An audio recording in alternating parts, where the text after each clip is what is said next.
These hands are not pretty. I screwed these hands up quite severely. I feel pretty bad about these hands. But hey, it's mental game week at Carrot Corner. You know how there's like Universal Bagels Day and Universal Gherkins Day and stuff like that? Gherkin's a pickle, by the way, if you're in America.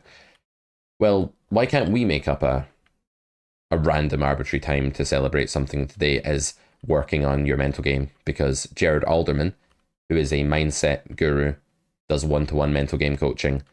He has just dropped on carrotcorner.com with his first 3 videos on how to demystify peak performance. Check it out after watching this video at Carrot Corner.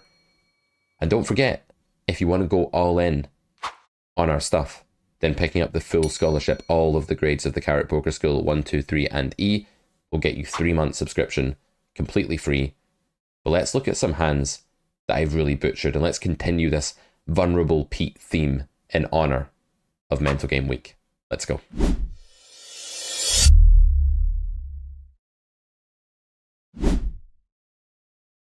This hand is an abomination.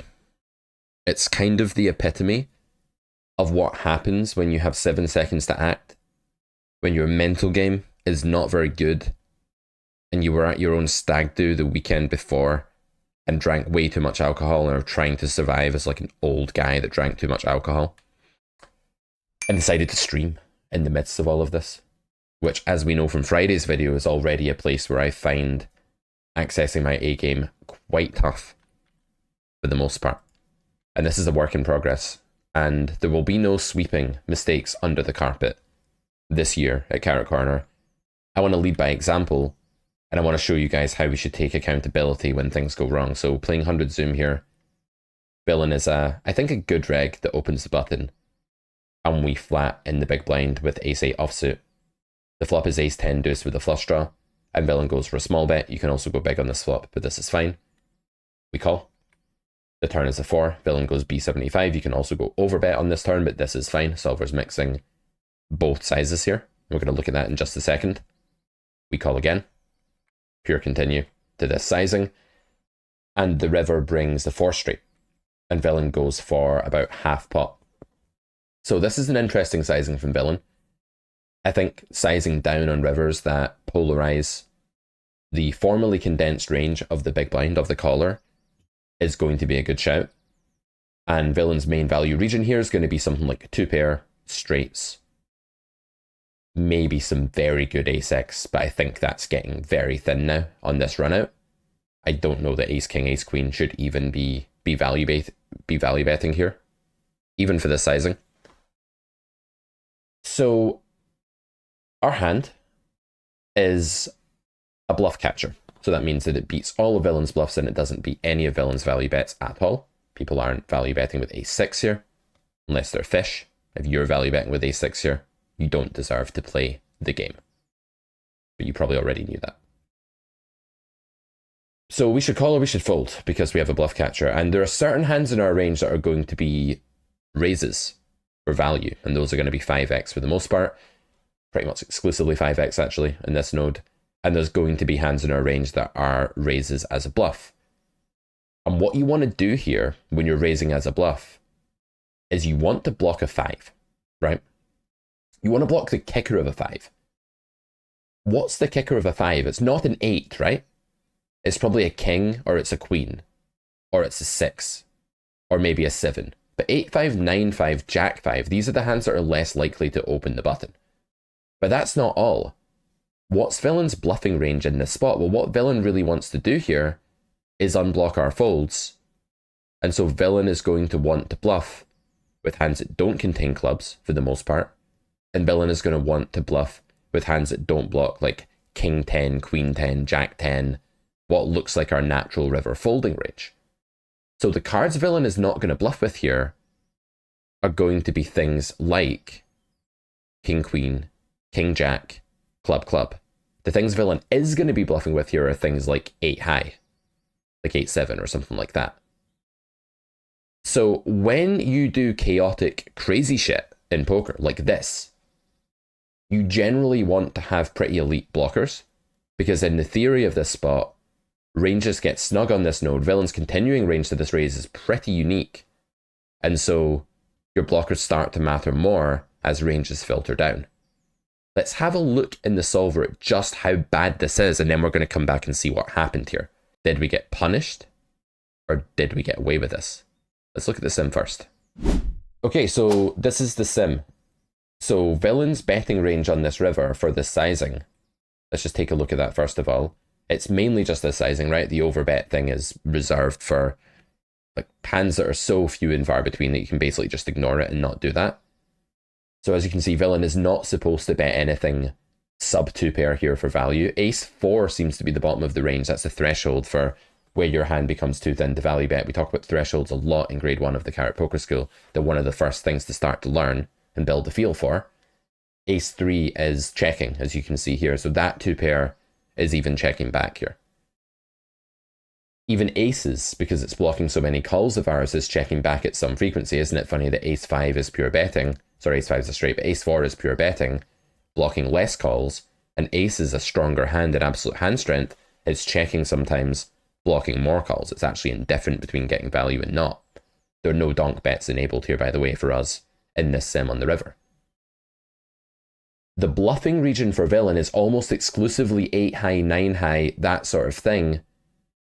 And you can see the 5x they have is indeed the king x, queen x, jack x. So as we predicted, this was just a complete lack of analysis on my part. And I'm going to talk in a minute about what went wrong in my mental game and why I made this raise, which, by the way, the solver thinks is an EV loss for around 4.5 big blinds. Now you might think, well, that's not that much. It's only 4.5 big blinds. Like, get over it. That's like isolating a fish pre-flop, but that's a ton of EV. And this is a fairly big theoretical blunder. What kind of hand should we raise then? Let's just see about that. Well, clubs seem to be in there. The big cards, basically. The king is the most prominent 5 probably in villain's range. And so having the king seems good, and also unblocks bluffs. So you're blocking value and unblocking bluffs at the same time with these combos. King 7 again, really favoring the clubs. Villain doesn't bluff the clubs on the river, so you favor the clubs because you unblock what he does bluff, while simultaneously blocking 5x in the form of 7-5 and king 5. This is a really winning raise compared to the other ones. Okay, it's winning half a big blind, 5 chips in this 5-10 structure we put into pile here. But king 7 of clubs is actually winning in a spot where most of your raises are just disasters and some are break even. When you're in a spot like this where you face a bet on the river, the theory is that most of your raises just plain suck and some of them break even. That's what's going on here. So when you take a random hand and you don't do any analysis on what you actually want to block and unblock. Oh, by the way, another point here. When you have the ace, you're going to block the bet fold range, right? Because if you... This is a bigger raise size, by the way, than what we looked at in the hand, but it doesn't matter. 2 pair is the bet fold range for the opponent here. Even pocket aces. So having an ace is the not worst thing you can do, because you're going to unblock the vast majority of this calling range while blocking the bet fold value range and not unblocking the bluffing range hard enough by not having like the clubs. Like your 8 here is blocking bluffs. Your ace is blocking bet folds. You're not blocking many straights at all. This is a disastrous combo to choose in a spot where you need to be pretty selective. So that's interesting, right? How do we go about achieving that thought process in game? And moreover, just battered the hell out of my mic stand, guys. Hope you enjoyed that. And moreover, what do we actually do here? What did we actually do here, mentally speaking, in game? So let's start with that second question. In game, I felt cornered and worried that the spot could be under bluffed, and for some reason, I just decided I didn't want to call. Now, that could be right or it could be wrong. I don't even think that is right, actually, because I think villain's going to have to be really selective with what he bluffs with here, and could easily overbluff if bluffing with, like, Queen Jack or something, which we saw is not allowed to do this, right?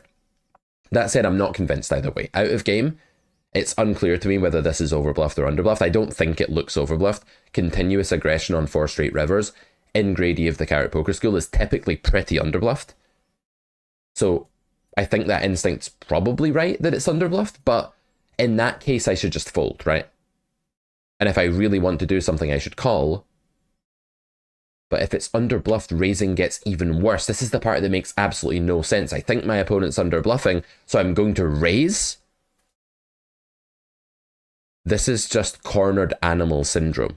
And as you saw on Friday, if you watched the video I put out with Sebastian giving me poker therapy, you'll have noticed that sometimes when I'm having a bad session on Twitch, and my mental game was a bit screwed from the weekend's debauchery, but I don't want to make excuses because this could happen to me when I'm completely like on my A game as well. I essentially feel threatened by being on the wrong end of a hand in front of an audience. I find that a bit daunting. And instead of taking the mental game coaching advice that I was given of saying, I feel lost and confused here, and that's fine, and I'm going to take 3 or 4 seconds of my thought process, I'm going to compartmentalize that off. I'm going to cordon that 3 or 4 seconds off to just say, place and time, where am I, what's going on, my feet are planted on the floor, I'm in this hand, I'm okay, I feel good. And then use the next 15 seconds to deliberate. But instead, I was sucked into the whirlpool of mental game leaks here and decided to raise to be a big, hard, strong man. I was so strong.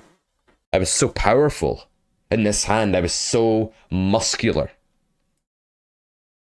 that I ran into a jam because I just probably ran into a 5 in an underbluff spot.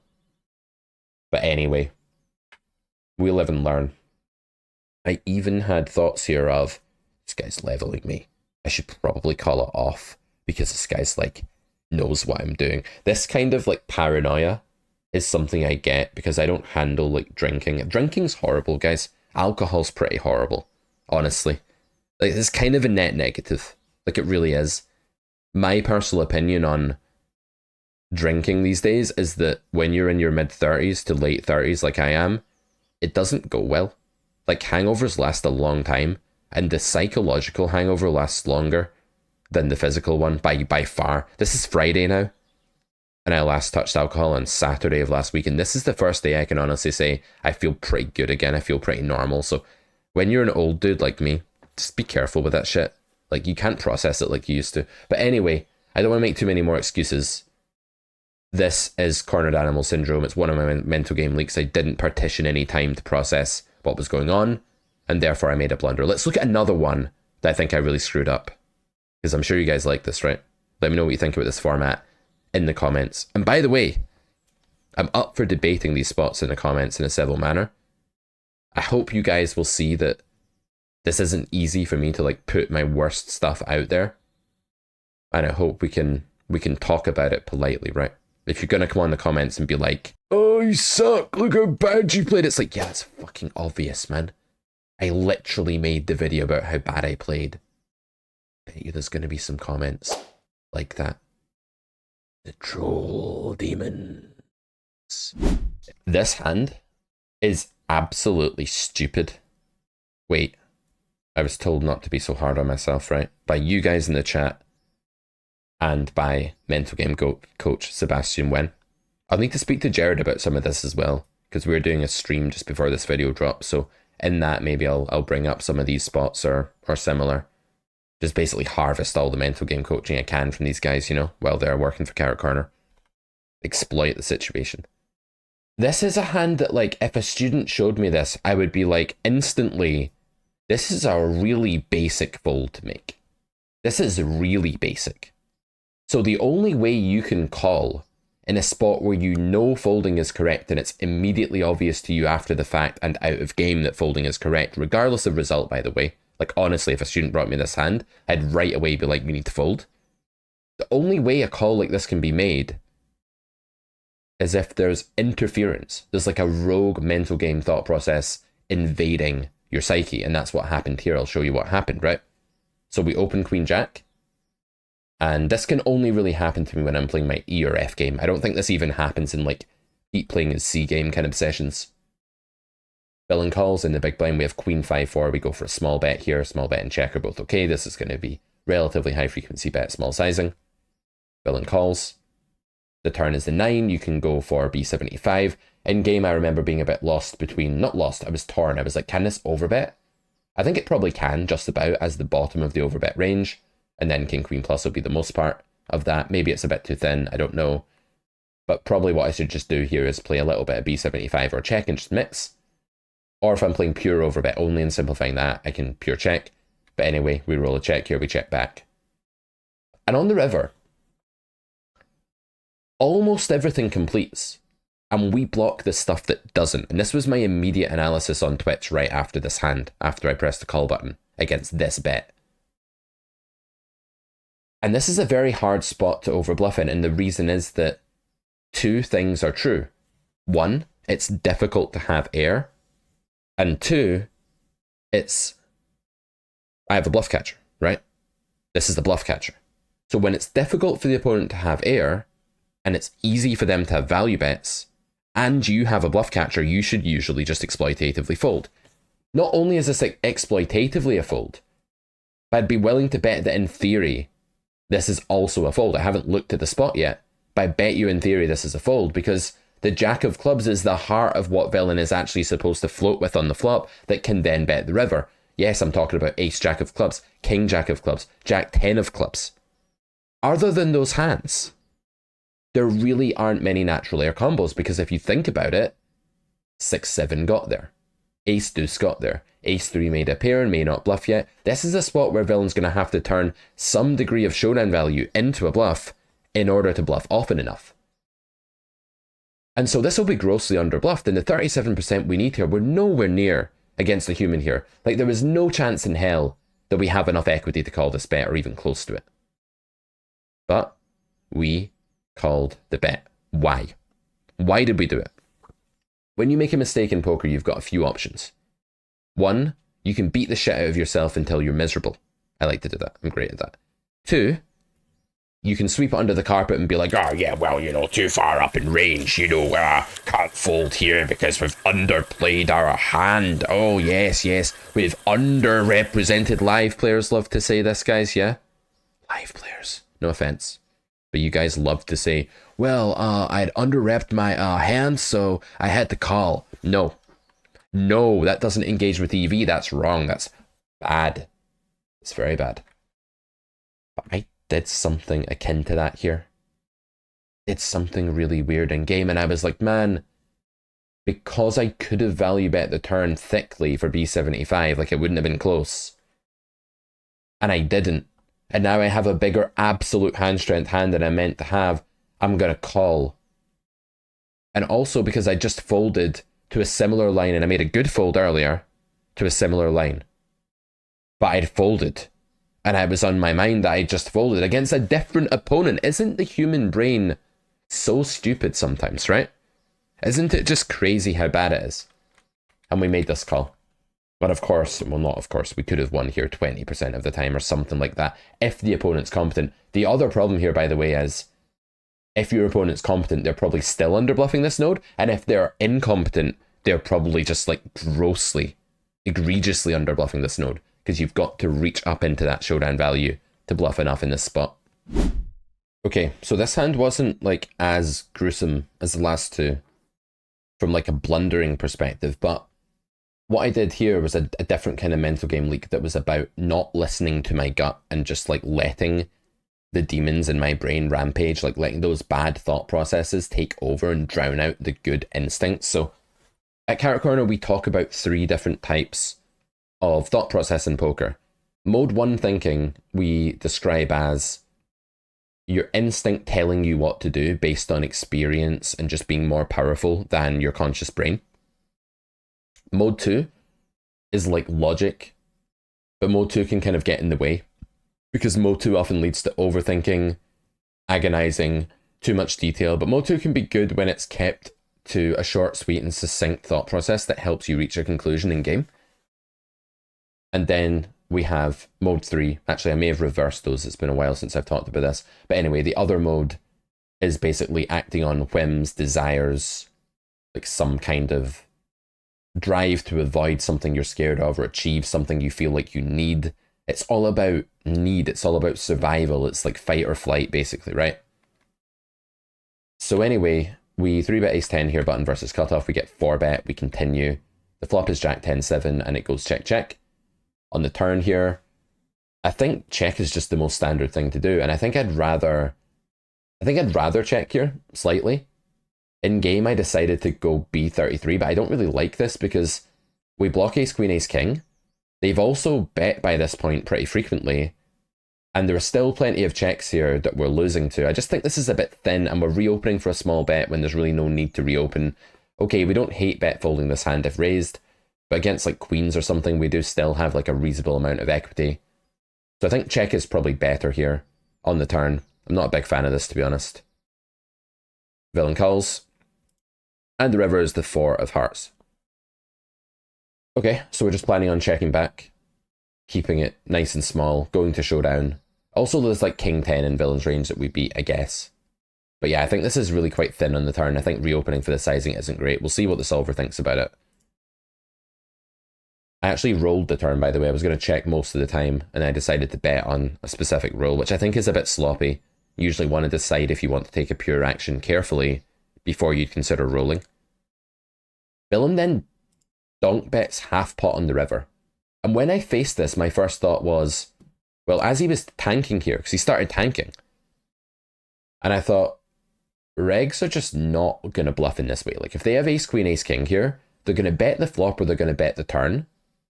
They are not going to donk half pot on the river as a bluff. It's just too weird. It's too bizarre.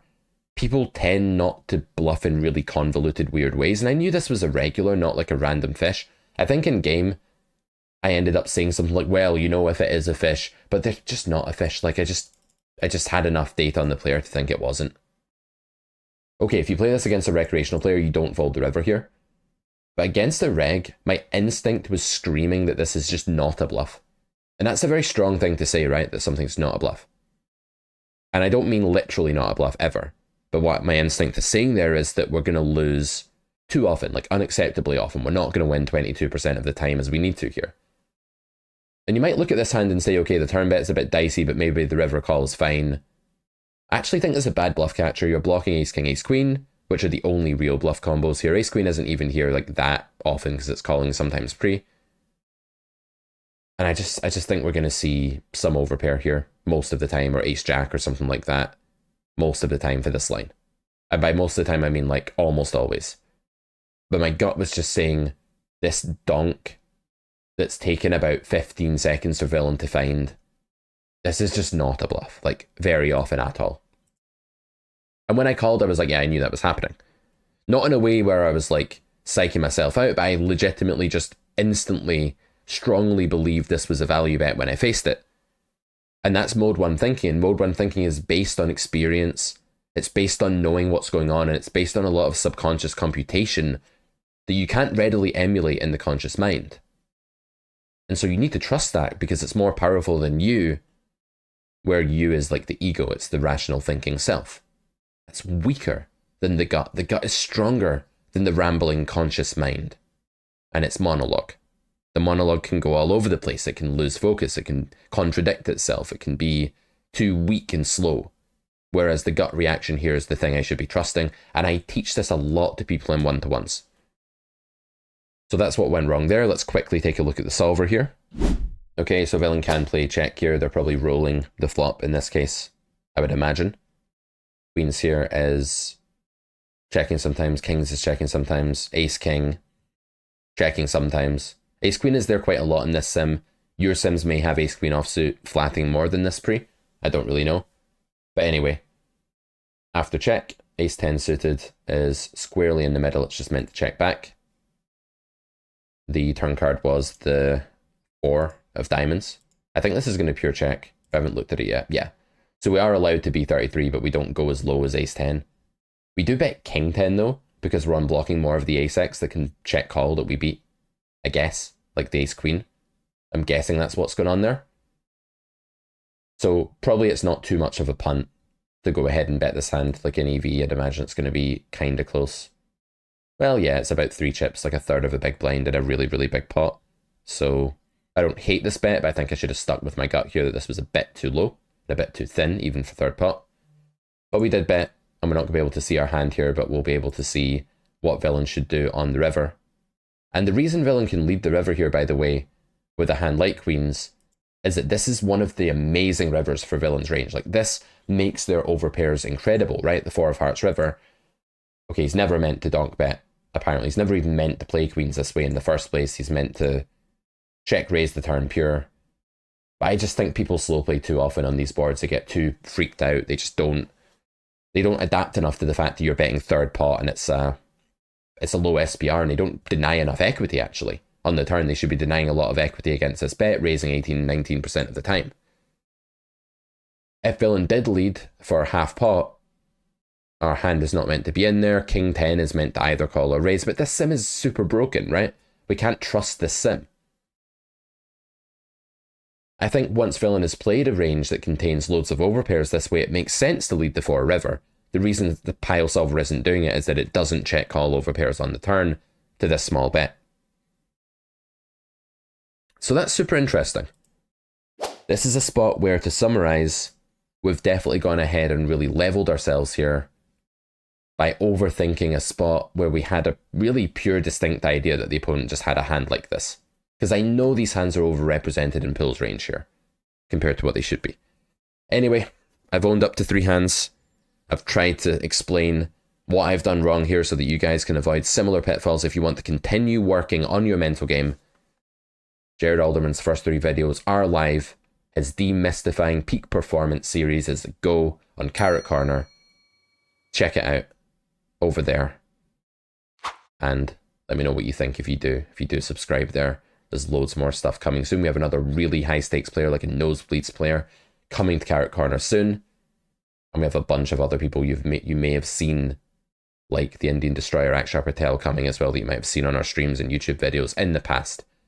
And I just took on another coach last week too that I'm super stoked about. So anyway, we'll leave it at that.